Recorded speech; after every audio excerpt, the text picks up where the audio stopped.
जय गुरुदेव। इस ज्ञान पत्र में गुरुदेव बताते हैं कि कैसे हम अपने जीवन को और पवित्र बना सकते हैं और क्या चीजें हैं जो हमारे जीवन से पवित्रता को भंग करती है।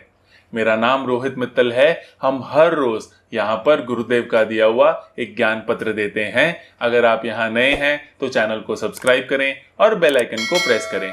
आज का हमारा ज्ञान पत्र संख्या 281 और उसका शीर्षक है पवित्रता और तुम।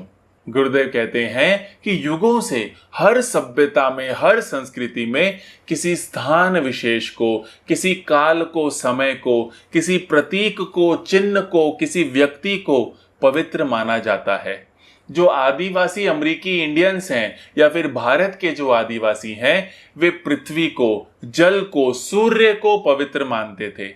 ऐसे ही हमारे ऋषि मुनि पेड़ पौधों को, सभी जीवित जंतुओं को पवित्र मानते थे।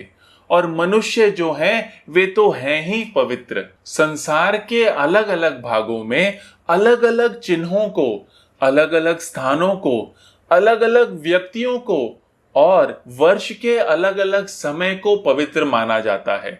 जैसे आप देखो, जो क्रिश्चियन लोग होते हैं वो ईसा मसीह को, क्रॉस को, क्रिसमस को, जेरूसलम को, पोप को, इन सब चीजों को पवित्र मानते हैं। मुसलमानों के लिए आधा चंद्र होना या फिर मक्का है या फिर रमजान का महीना है, इनको पवित्र माना जाता है। हिंदुओं के लिए गंगा नदी है, कैलाश जैसे पर्वत हैं और ऋषियों को पवित्र माना जाता है। वे आगे कहते हैं कि जब भी तुम किसी प्रतीक को, काल को, स्थान को, व्यक्ति को, चिन्ह को पवित्र मानते हो तो तुम्हारा ध्यान अविभाजित रहता है, परिपूर्ण रहता है, तुम्हारे अंदर ऊर्जा रहती है। परंतु जब सब कुछ तुम्हारे लिए सामान्य है तब तुम असजगता से और जड़ता की ओर चले जाते हो। जैसे ही तुम अपने आप को किसी पवित्र कार्य में लगाते हो तो तुम देखते हो कि तुम्हारी जड़ता क्षीण हो जाती है, लुप्त हो जाती है, खत्म हो जाती है और तुम फिर से सजीव हो जाते हो। एक पवित्र कृत्य से ज्यादा संतोषजनक और कुछ भी नहीं है।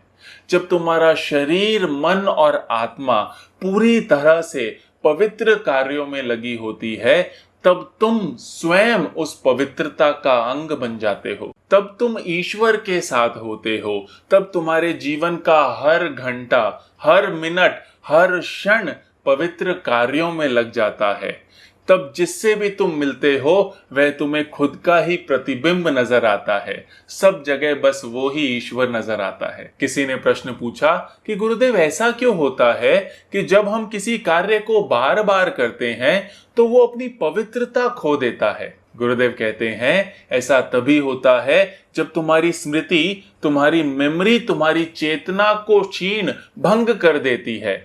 उदाहरण के लिए बनारस में रहने वाले लोगों को बनारस का महत्व नहीं समझ में आता, वो उसके प्रति संवेदनशील ही नहीं है। फिर किसी और ने प्रश्न पूछा कि गुरुदेव अपने जीवन के अंदर पवित्रता को बढ़ाने का तरीका क्या है।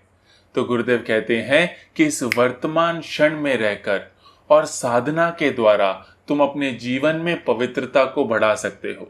जब तुम ऐसा करते हो तो तुम्हारी स्मृति जो है, तुम्हारी मेमोरी, तुम्हारे इंप्रेशंस जो है, तुम्हारे संस्कार जो है वो तुम्हारी चेतना पर प्रभावी नहीं होते और फिर तुम इन सब से मुक्त हो जाते हो और पवित्र हो जाते हो। आगे वे कहते हैं कि किसी विशेष चिन्ह, स्थान, व्यक्ति या काल के प्रति पवित्रता दिखाना अच्छा है, परंतु एक कदम के बाद तुम्हें इससे आगे जाना है और ये रियलाइज करना है कि ये पूरी सृष्टि और तुम्हारा जीवन, ये दोनों ही अत्यंत पवित्र हैं। देव पुरुषों के लिए ये संपूर्ण सृष्टि, इसके सारे प्रतीक, स्थान और मनुष्य हर समय पवित्र हैं।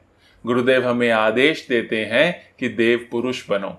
इस ज्ञान पत्र को हमारे साथ देखने के लिए बहुत बहुत धन्यवाद। वीडियो को ज़रूर से लाइक करें। रोज़ ऐसे ज्ञान पत्र सुनना चाहते हैं तो चैनल को सब्सक्राइब करें और जितना हो सके इस ज्ञान को अपने मित्रों और परिवारजनों के साथ फैलाएं।